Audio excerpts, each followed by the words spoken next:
Welcome to the second lecture of this week. So, as I mentioned to you in the last lecture, we are going to now start with the PID control in this lecture. Actually, it is not that long, so it's going to take only one lecture. And when we go into the other topics of this course, like the case with the so-called root locus, you're going to go back to PID control once more, and we'll learn more about it. But in this lecture, we're going to see PID control and the effect of the terms in the PID controller in the transient and the steady-state response of systems. So in this lecture, we are investigating PID control. Okay? This is the most commonly used controller in the industry. So in an aircraft, for example, there are tens or maybe hundreds of PID controllers, each controlling a different control system. So in this lecture, we are going to see a very limited introduction to each of the terms in the PID controller. So what we are going to consider is a simple feedback loop, and I will consider a controller here in the loop, and we are going to have a system, and this system is always going to be fixed in this lecture, and it is going to be 1 over s squared plus 10s plus 20. Okay, and we have a unity feedback system. This is my reference signal, and this is the input that we give to the plant that we would like to control. This is my output, and this is the error signal here. So instead of the controller, I have written the transfer function of the controller here, GC of S, and we are going to give different terms or put different terms inside GC of S, like the proportional controller or proportional derivative controller or proportional derivative integral controller, etc. So I would like to first introduce you with this system, what it can actually represent.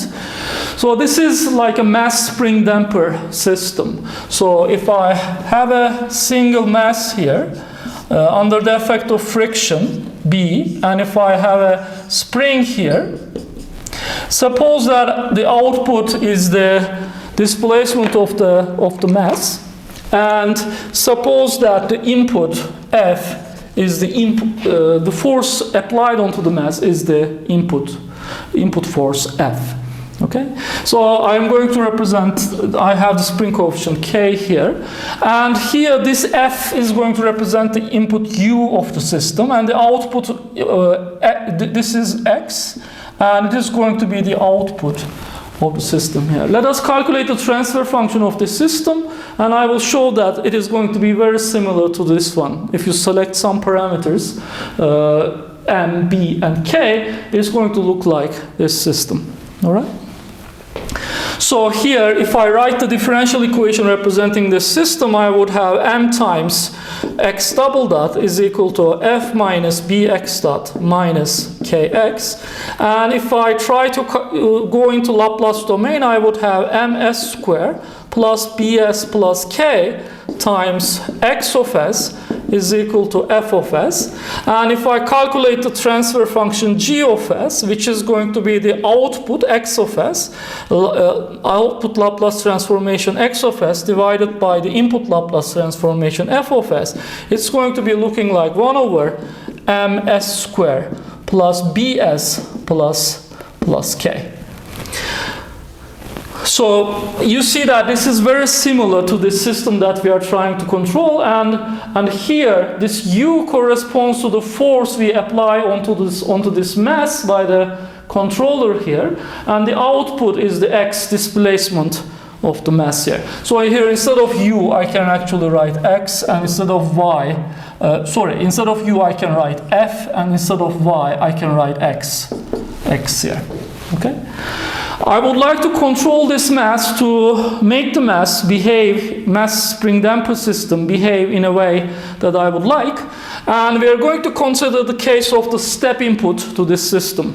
So I would like to take the mass from the position 0, and I would like to bring the mass to the position 1. Okay, so we are on this line here. Suppose that this is my desired position 1, which is the unit step function.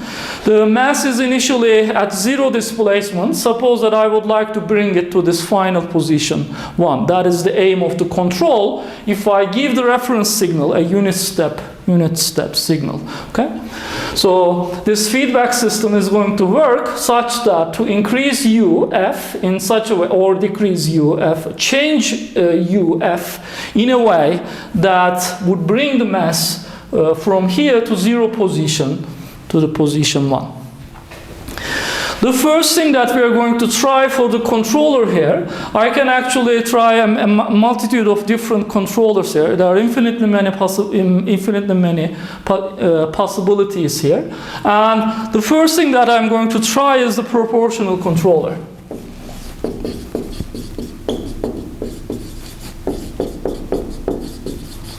That is called also PID controller. So in this case, GC of S is just a simple gain, which is K. Okay? And in this case, I'm wondering about if I replace this controller transfer function with K, what would happen to the transient performance and the steady state performance of this control system. So here by transient performance, I mean what this mass does before it settles at a final value. And by the steady state performance, I mean where this mass settles at the end. So it can settle here. There's a steady state error in that case, a negative steady state error. Or it can settle somewhere here, or it can settle exactly on top of the desired point. So depending on the performance of the controller, we can adjust actually where the mass settles and how it settles at that position, okay? Which is a transient performance. So this is a proportional controller transfer function. It's a simple gain. Now let us try to understand what the steady state performance of such system would be with the proportional controller. In this case, by the steady state performance, I mean steady state, what is this? To a unit step input, all right? So here, I'm considering, so remember what we derived in the previous lecture. So we have derived that the steady state error to unit step input is given as 1 over 1 plus Kp, where Kp is the static position error constant, which is defined as the limit as s goes to 0 open loop transfer function. All right? Here the open loop transfer function is everything in the loop, g times h. So everything in the loop is going to be gc times this. Open loop transfer function here is gc of s times this 1 over s squared plus 10s plus 20, and the feedback path transfer function is 1. Therefore, this is my open loop transfer function in the general case. If we are considering only a proportional controller, GC of S is going to be K, so the open loop transfer function is just this, S squared plus 10S plus 20 with the proportional controller. Now let us calculate the static position error constant, Kp, for this open loop transfer function. Kp is, if I let S go to 0 here, these terms would disappear and I would get K over 20. Okay? And if I calculate the steady state error using this formula, I would end up with E steady state error is 1 over 1 plus K over 20. So this the gain of the proportional controller determines the steady state error. If the proportional controller gain is large, then the steady state error would be small. On the other hand, if K is small, then the steady state error will be quite large.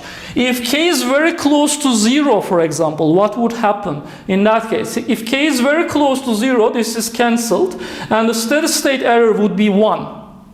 What does it mean?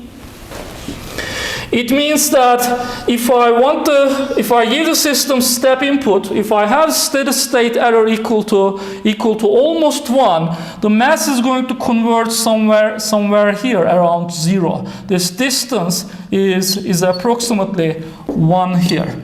Okay?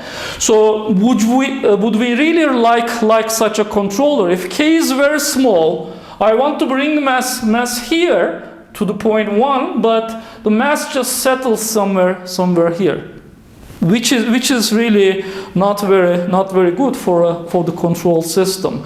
Therefore, in order to make the steady state error small, I need to make k very large. Suppose that I want to make the steady state error 0.1.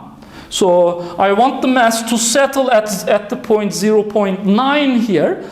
In that case, I need to make this denominator around 10. So I need to choose the k value approximately equal to 200. Okay? 200 divided by 20, it is going to be 10 plus 1, 11, 1 over 11. So if I want the mass around converging to the point 0.9 or somewhere close to it, then I would want the proportional gain of the PID controller somewhere around 200.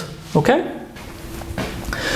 So here I really do not know when this mass converges, how it would converge there. So is it going to oscillate, or is it going to just converge in an overdamped way, etc. So this was a steady state performance investigation. And now, in order to understand how this mass would converge to these final values, I need to actually investigate the transient performance. And we have learned how to investigate the transient performance of the system. I need to look at the closed loop transfer function of the system. Let us calculate the closed loop transfer function for this system. So maybe I should write here, G closed loop of S is equal to, I will use the feedback rule here.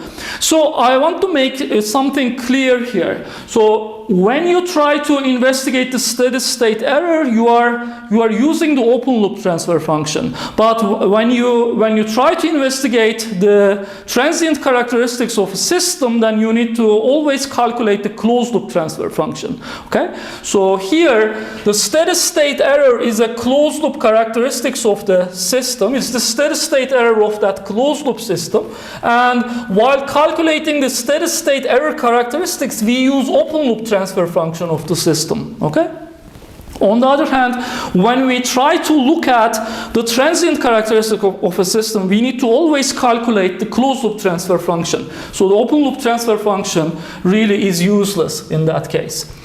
So here let us look at the closed loop transfer function. I will use the feedback rule. The forward path transfer function, k over s squared plus 10s plus 20, 1 plus, I will use everything in the loop, and everything in the loop is the same as the forward path transfer function because the feedback path transfer function is 1. So I have k over s squared plus 10s plus 20. And this is going to give you, when you make some arrangements and some cancellations, you would get s squared plus 10s plus k plus 20. Okay? So we see that the closed loop transfer function tells us that this is a second order system. It is not a second order system in standard form, but still it is a second order system.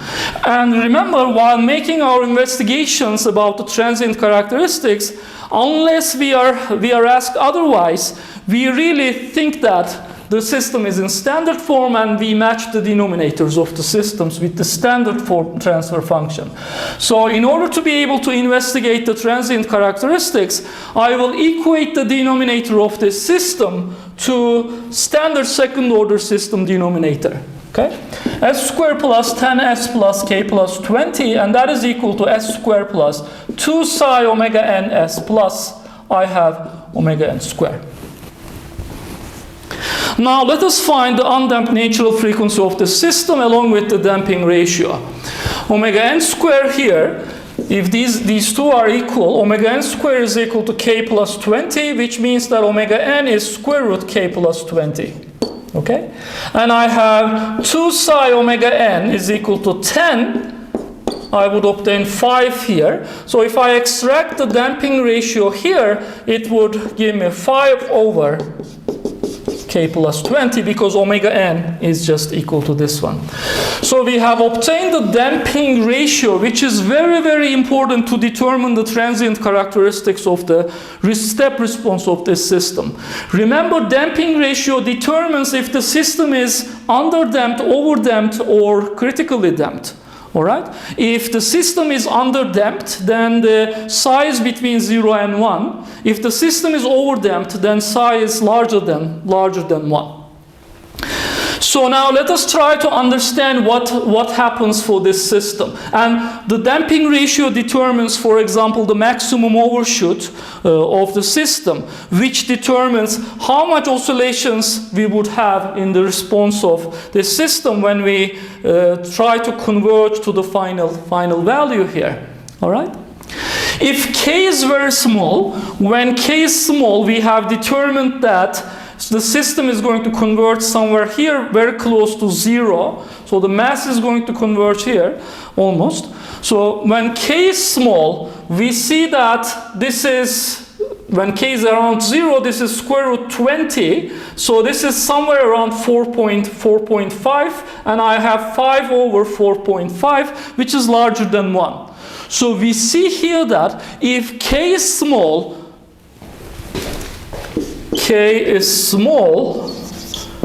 then which means that k is approximately around 0, then the system is overdamped because here this psi becomes larger than 1. So closed loop system is overdamped. Okay? That means that if I keep k small around 0, then there would be an overdamped response which would converge to the final value without any oscillations. What would happen if, so when does the system become critically damped? So I see that the system would become critically damped if I have the damping ratio exactly equal to 1. And when is this 1? When the denominator is 5, which means that when k is equal to 5, the system is critically damped.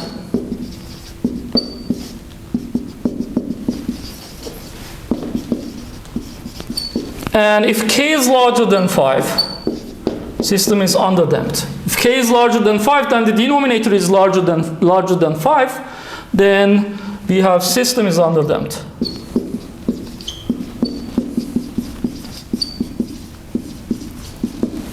Okay? So what does that mean? When the system is underdamped, we are going to start seeing actually oscillations in the system. So if for example k is selected such that our final value converging, suppose that we are converging to this final value, which required k value somewhere around 200, then we are going to have oscillations in the system. Okay, so we would have oscillatory response and convergence to that final value. All right. So here, I would like to investigate what would happen if I, for example, would like to have a very, very small steady state error. Okay? So I will consider the following cases. Suppose that k is equal to 20. Okay?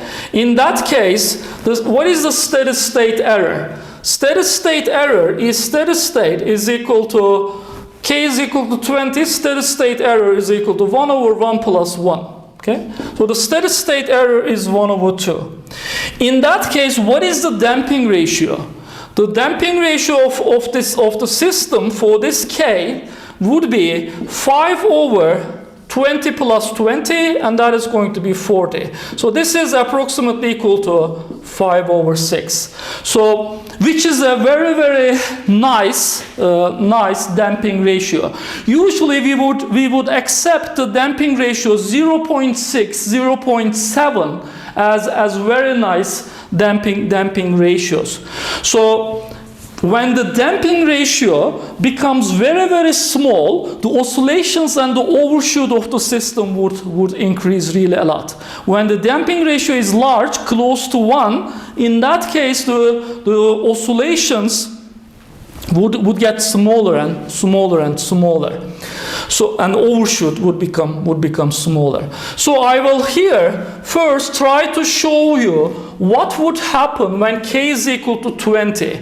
So this is the mass, this is the mass position, the output, and when k is equal to 20, we see that our steady state error is 1 over 2. So we are going to be converging to the value 1 over 2 here, meaning that the difference between the desired value and the actual output would be equal to 1 over 2. And when, so the response would be oscillating around this final value, and the damping ratio is close to 1. System is still overdamped because damping ratio is smaller than 1, but since we have a damping ratio close to 1, the oscillations would be almost negligible, and there would be small overshoot. So we would have a response like this. Okay, not very large overshoot, and the oscillations would decay like this, and we are going to end up at the final value. What does this mean for this mass? It means that this is our desired value, and this is where we are actually going to converge. Okay, the mass with this proportional controller with gain 20, then we are going to end up at this position, and around this position the mass is going to oscillate, and it's going to converge to this final value. So it's going to move like this, oscillate for some time with small overshoot, and then it's going to end up at the final value 1. All right? So suppose now that I would like so suppose that I really do not like this final value here. Suppose that I would like really the mass to converge to a very close value to this final value. Okay? So if I want to achieve that, then I need to make the mass, then I need to make k quite large. Suppose that I make k equals to 200. All right? In that case, what would happen? So I would have just the steady state error would be, in that case, steady state is equal to 1 over 1 plus k over 20. So this would be just 10. So this is 1 over 11. So this is approximately 0.1. So the steady state error in this case is reduced to 0.1 approximately. So the mass is going to converge somewhere here, close to the desired value. Okay? What about the damping ratio? The damping ratio is approximately equal to, so I'm saying approximately because the system was not in standard form. Okay? So here it is going to be equal to 5 over square root k plus 20. Okay? In that case, I would have something like this: 5 over square root 220. So this is going to be approximately, let us say, 1 over 3. Okay?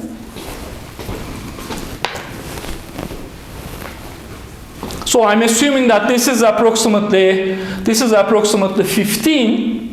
And this is going to be 1 over 3. So that would give me a damping ratio equal to 0.33, approximately equal to 0.33. Okay? What does that mean? That means that when the mass is trying to converge here to this final value, its damping ratio is going to be much smaller, which means that the oscillations are going to increase before our convergence, and the maximum overshoot will increase as well. We are going to a very large percent maximum overshoot. So when the mass moves, it's going to oscillate really a lot before it converges to around the final value. Okay? So here, therefore, if I want to make the final value if I want to make the mass converge to a very close value to the desired value, then I need to really accept lots of oscillations in the system. So to 1/2 it converges, the mass converges something like, by making a motion like this, but if we want to converge to the final value 1, the mass really needs to make a lot of oscillations before it converges to a very close value to the desired value. Okay? So what happens if I would like the mass converge to a very even closer value even closer value to the desired value? In that case, I need to increase k even more. But if k increases, the steady state error is decreased, okay? But if k is increased, then the damping ratio is decreased as well, okay? So if I really want the mass converge to a closer value to the desired value, then I need to accept much more oscillations than this red curve. So oscillations really are not good in that case. They tell us that the transient response of the mass of the control system would not be good. So when I increase k, I increase the steady state performance because steady state error becomes smaller, okay? But when I increase k, I decrease the damping ratio. So the transient performance of the mass becomes worse, all right? With these oscillations. And so here, steady state performance is better. On the other hand, transient performance is worse. So when I'm trying to fix the steady state performance, I'm disturbing or I'm making the transient performance worse actually. So this type of trade-off is always a characteristic of the proportional controller. When you try to fix the steady state performance, you can actually make the transient performance worse, and when you try to fix the transient performance, you make the steady state performance worse. So there is a trade-off between steady state performance and transient performance. Okay? So we have lots of oscillations if we would like to converge to a very close value near the desired value. Okay? So then what to do? So with the proportional controller, we always have this trade-off, and really we cannot make things better. So make both of the transient performance and steady state performance better. So that means that this controller is not sufficient for our control purposes. If I would like to make the system better in terms of both steady state and transient performance, I need to change my controller. Okay? So that is what we are going to do here, and we're going to use, instead of a proportional controller, we're going to use a proportional derivative controller.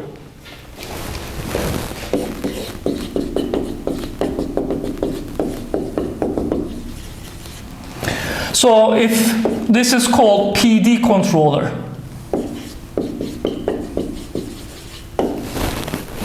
So in this case, I'm of course going to be changing my transfer function. This is the proportional term. Into my controller, I will add the derivative term now. So this is going to be plus KDS. All right? So now I changed my controller and I have a new closed loop system and I have a new open loop transfer function. Now let us try to investigate the effects of this addition in the steady state performance and in the transient performance. So here is what I'm going to do. The steady state error to unit step is still the same. This is the same theory. But of course the open loop transfer function has changed. So in the earlier case, GC of S was just K, so that I had a K here, and now I have K plus KDS. That means that I need to change here this numerator as K plus KDS. Okay? Now let us calculate the static position error constant for this system. So Kp is limit of the open loop transfer function as S goes to 0. Now take the limit of this thing as S goes to 0. So you will see that these two terms are again going to 0. And furthermore, this KDS term, whatever KD is going to go to 0 as well. So the remaining limit would be K over 20 again, which is exactly the same limit here. And the steady state performance would remain the same furthermore. All right? So the steady state error here would be the same, and there is no change with the derivative controller coming into the steady state performance. So the derivative controller is not changing anything in the steady state performance of the system. Okay? So let us say that derivative term does not affect the steady state performance. Okay? So then why do we use it? We are using it to fix the transient performance. Okay? So this completes the steady state analysis with the PD controller. And now we're going to look at the transient performance. And in order to be able to look at the transient performance, I need to calculate the closed loop transfer function. So I have G closed loop of S is going to be open loop transfer function, which is the forward path transfer function. So I would have this thing, K plus KDS divided by S squared plus 10S plus 20 divided by 1 plus everything in the loop, again still this thing, K plus KDS divided by S squared plus 10S plus 20. If I equate the denominators and calculate the resulting transfer function, I would get K plus KDS divided by S squared plus KD plus 10S plus K plus 20. Okay? So the system is still second order. And I would have here that closed loop transfer function. So now let us try to investigate. This is not again a transfer function, second order transfer function in standard form. But I will still, because it has a 0 in this case, and still we will not care about the transfer function not being in standard form, and we will use only the denominator in order to investigate the performance. In that case, of course, the performance analysis that we make would be only an approximate one. So I'm going to be doing the same thing here. I will match S squared plus KD plus 10S plus K plus 20. I will equate this denominator to second order system in standard form, the denominator, 2 psi omega ns plus omega n squared. So we see that omega n squared is still K plus 20, meaning that omega n is square root K plus 20. And on the other hand here, if I look at the damping ratio here, I would equate 2 psi omega n to KD plus 10. And I'm going to extract here the damping ratio. So psi is equal to KD plus 10 divided by 2 square root K plus 20. Okay?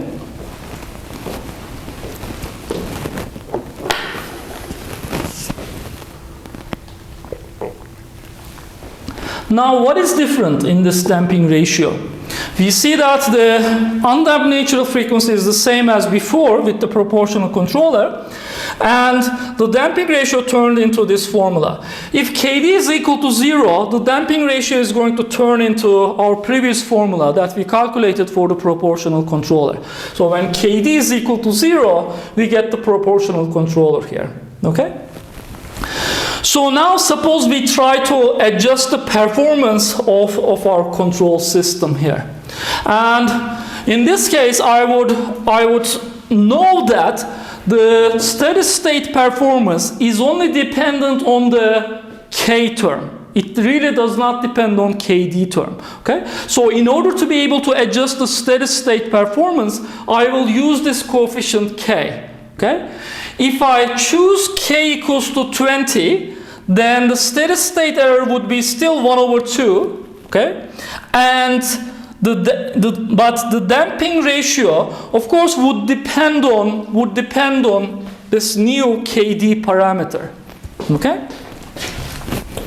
So this is wrong now. So suppose now that KD is equal to 0. Okay? And I know that KD really does not affect the steady state error here. So our response is going to be converging to the value 1/2. Okay?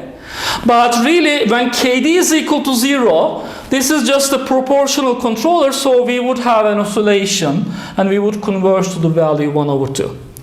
Suppose now that I would like to fix this steady state error. Suppose that I would like to make the steady state error 0.1. In that case, I would increase K to 200, and then the steady state error would be approximately 0.1. It is 1/11. And if KD is equal to 0, then what would happen? Then I would still have the proportional controller if KD is equal to 0, and I would have this lots of oscillations again. When KD is equal to 0, damping ratio is going to turn out to be around 0.3. Okay?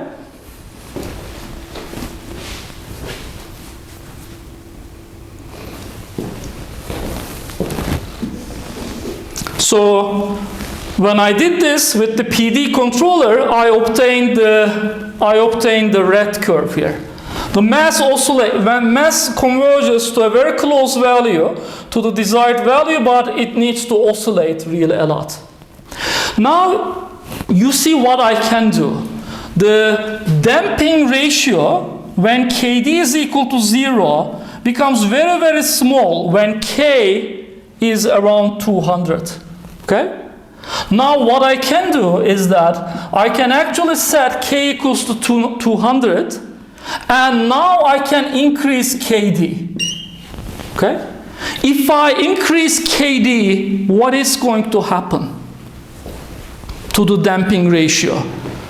The damping ratio is going to increase. If KD is increased, then the damping ratio is going to be increased. What about the steady state error? If I increase KD, what is going to happen to the steady state error? Nothing. Because the steady state error performance is not dependent on KD.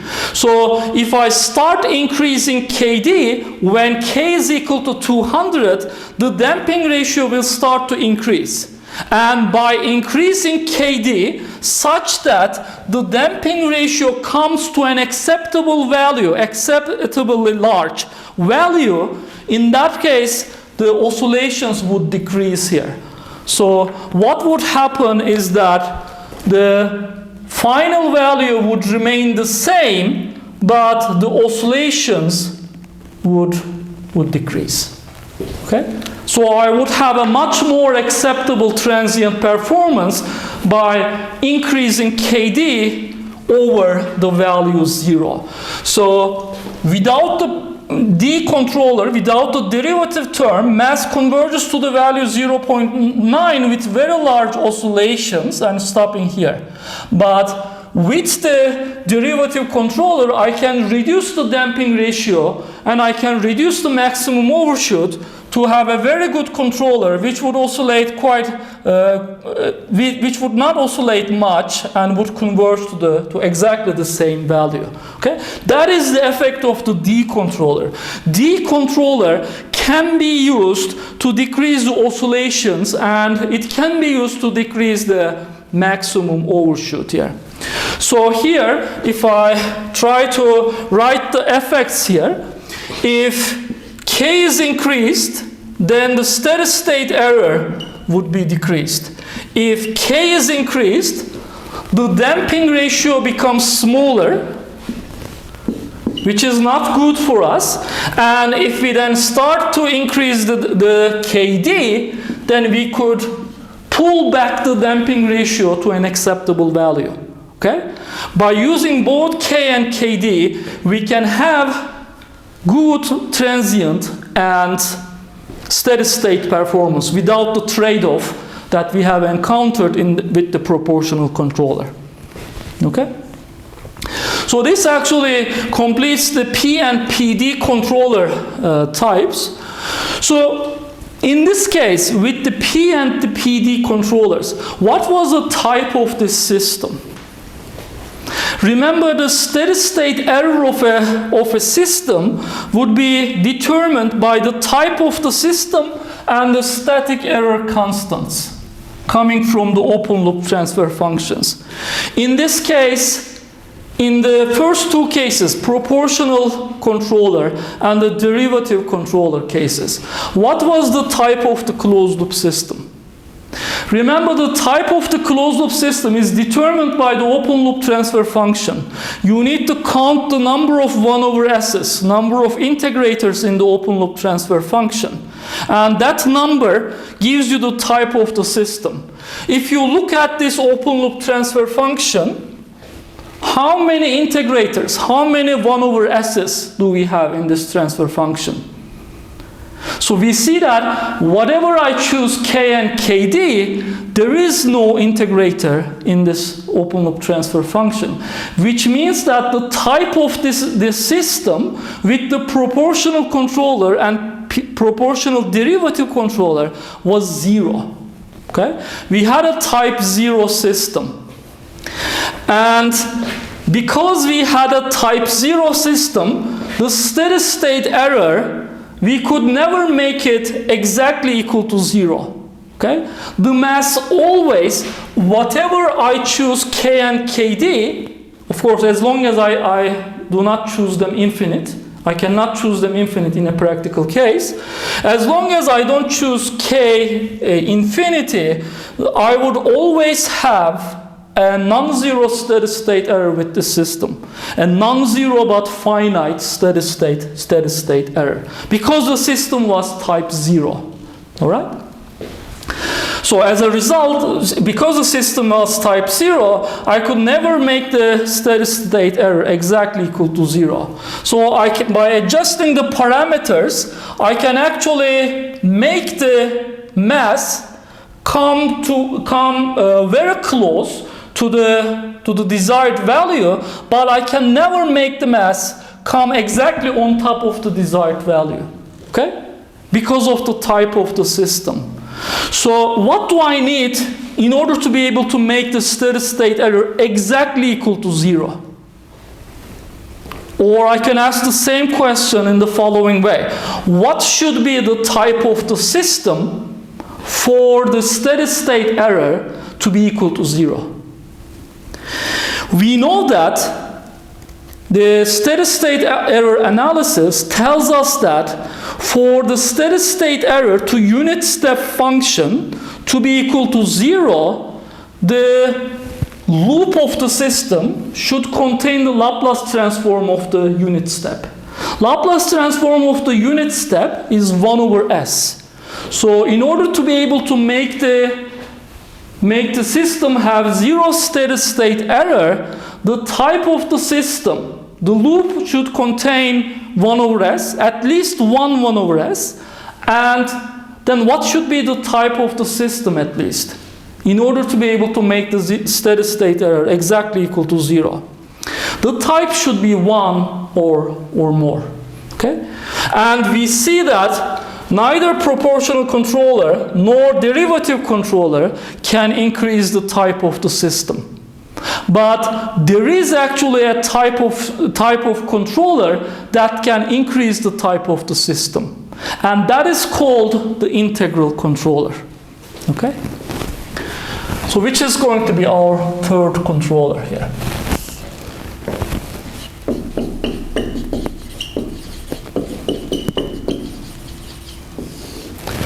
Integral controller transfer function looks like this. Ki times 1 over s. All right?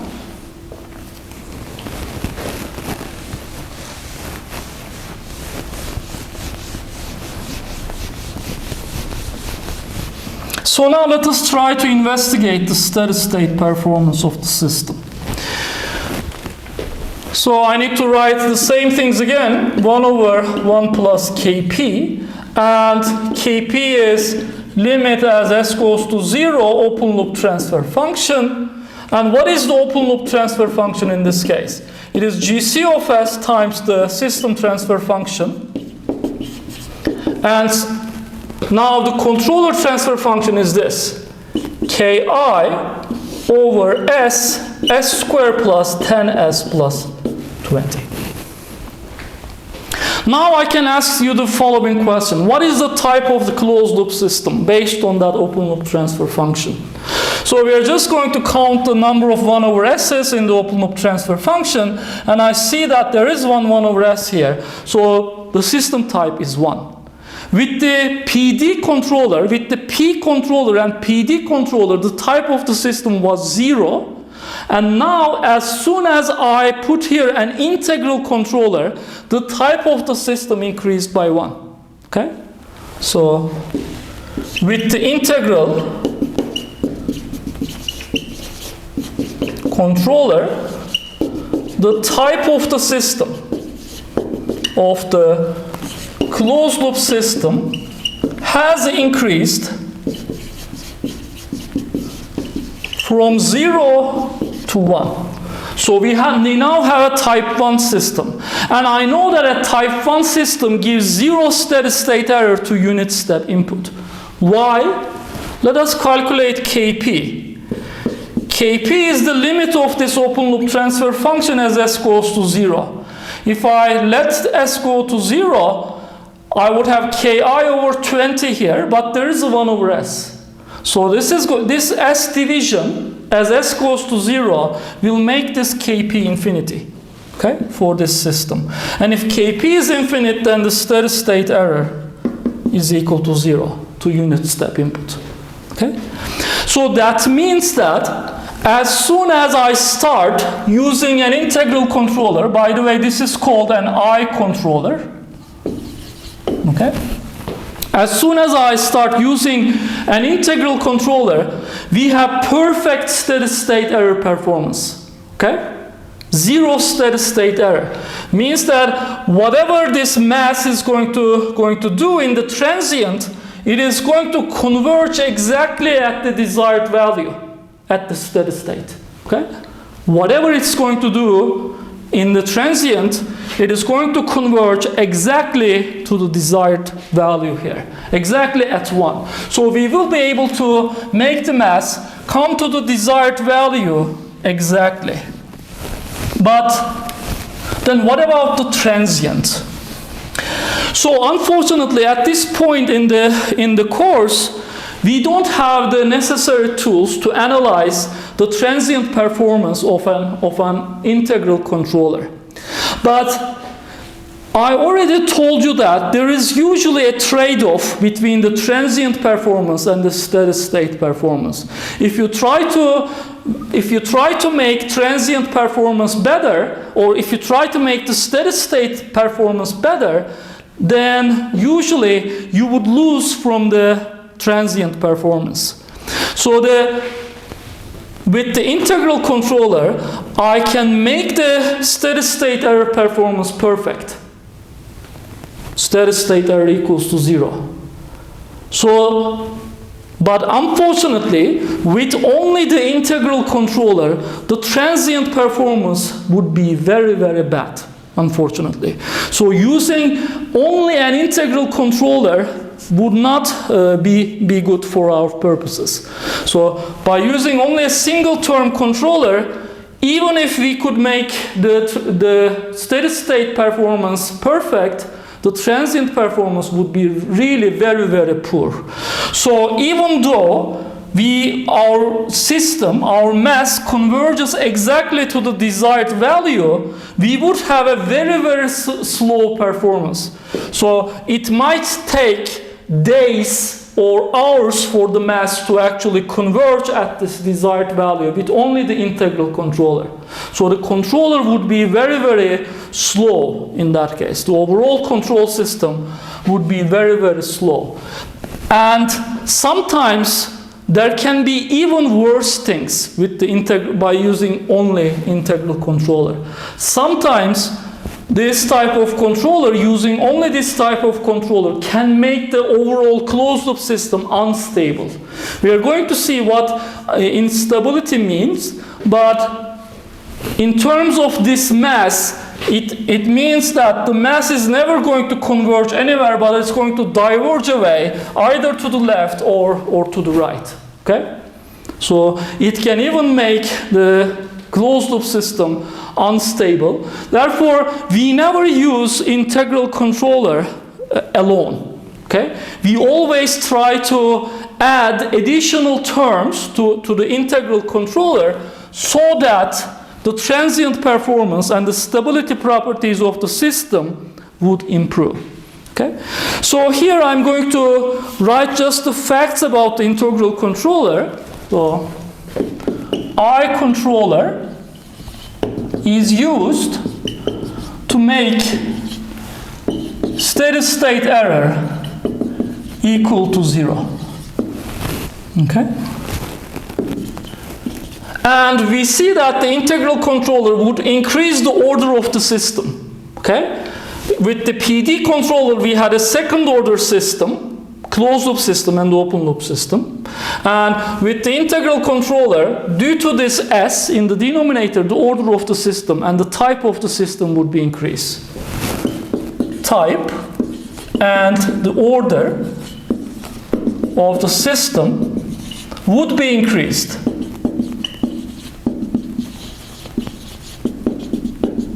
by 1, of course. By 1 with the I controller. And finally, in general, I controller makes the system less stable. We will investigate stability in the coming parts of this course. Actually, in the third lecture of this week, I'm going to start with the concept of stability. And in general, an I controller makes the system less stable, and it makes the transient performance worse or bad. Okay? So that is why we never use the integral controller alone. We always add some terms, either the proportional term or proportional derivative term to the I controller. So we add, for example, the proportional term to the integral controller to obtain a PI controller. Okay? In that case, I would have Gc of s equals to k plus ki 1 over s. This is still the integral term, and I would add a proportional term. So this would give us an additional flexibility in our design. We can have an additional parameter, k, in our design to make the transient better. Okay? With only the integral controller, the transient performance becomes bad, but by using this additional k parameter, we can try to fix the transient and stability properties. All right? Or we can add both the proportional term and the derivative term to get a PID controller. Okay? If this does not work well, then we add both the proportional and the derivative terms. So we would have k plus ki 1 over s plus kds. In this case, we would gain, again, these parameters, k and kd, in order to be able to fix the transient performance. We know that kd is especially effective in obtaining the transient performance. What happens to the type of the system when we use these additional terms, k and kds? Do you think the type of the system would be decreased again, or it would remain at type 1 still? Let us try to look at this. So with the PID controller, GC of s would be just this: k plus ki 1 over s plus kds. Okay? If I equate the denominators here, I would get kds squared plus ks plus ki over s. So what is the open loop transfer function with this PID controller? In that is the multiplication of GC times this thing. So I would have this times kds squared plus ks plus ki divided by s times 1 over s squared plus 10s plus 20. Okay? In this case, when I look at the denominator, or when I look at this open loop transfer function, I would still have a 1 over s term. Okay? Which means that the type of the closed loop system with these additional terms would still be equal to 1. So the system with this PID controller or PI controller would still give 0 steady state error, just the same as the integral controller here. Okay? But we would gain with these additional parameter kd and k. So by fixing ki, and then we can, in order to be able to fix the transient response, we can play with kd and k such that the transient becomes better and the stability properties would become better. But we're going to see this later when we see additional tools in the course. How we can fix these parameters in a suitable way to fix both the stability properties and the transient properties. So this was just a summary introduction or investigation of the terms of a PID controller. So I would repeat the main points that we have seen. If we use only a proportional controller, then we have only a single parameter to play with, which is the proportionality gain k. And we have seen that in control, with the proportional controller, we always have a trade-off between the transient performance and the steady state error performance. So in order to overcome that trade-off, we need to add the derivative controller into the picture. Okay? In that way, we could increase both the transient performance and the steady state error performance by using two parameters, the P parameter and D parameter, okay, the derivative parameter. And using both of these controllers really did not make the steady state error exactly equal to 0. So if we would like to have a very precise control, bringing this mass to exactly on top of the desired point with 0 steady state error, we need to increase the type of the system to make the steady state error exactly equal to 0. We could achieve it by using an integral controller, just like this. But using only an integral controller, because it has only a single parameter, it actually makes the transient performance very, very bad. It has perfect transient performance due to the type of the system, which is equal to 1, but it would have a very, very bad transient performance. Or sometimes the system can even blow up. So it is a stability concept that we are going to see. So I might think that by using only an integral controller, I make the steady state performance perfect. But the transient would be so bad that the mass might never converge here. the mass might go to the other way, or it might pass to this way, so that it would diverge to infinity, blowing up all of the system, which is a stability concept that we are going to see. So we never use the integral controller alone in a system, almost never. So, and when we try to fix the transient and the stability properties of the integral controller, we add the P controller and we add the D controller, depending on our needs here. And we have seen that adding of those terms do not change the perfect steady-state error performance characteristics of the integral controller. We would still have zero steady-state error, but we would gain some additional parameters to adjust the transient and the stability properties of the system. So that is all for the PID controller at this stage of the course. We are going to see later this in more detail when we get additional tools, additional analytical tools in the course. That's all for this lecture. Thank you very much for watching.